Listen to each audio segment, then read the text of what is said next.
1 cup రాగి పిండితో రొట్టె చేసుకుందాం. స్టవ్ మీద పెనం పెట్టుకొని ఇదే కప్పుతో నీళ్లు 1 కప్పు పోసుకుందాం. 1 కప్పు రాగి పిండికి 1 కప్పు నీళ్లు. ఇందులో ఉప్పు, 1 స్పూను జీలకర్ర, కొంచెం క్యారెట్ వేసుకోవాలి.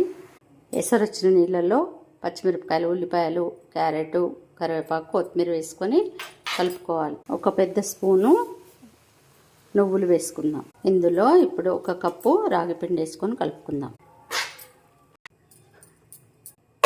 15 నిమిషాలు చల్లారినాక రొట్టె చేసుకుందాం. ఇలా ఒక్కొక్కటి చేసుకొని ఇలా ఒక కవర్ మీద ఒత్తుకొని కాల్చుకోవాలి. స్టవ్ మీద పెనం పెట్టుకొని ఇలా ఆయిల్ రాసుకోవాలి.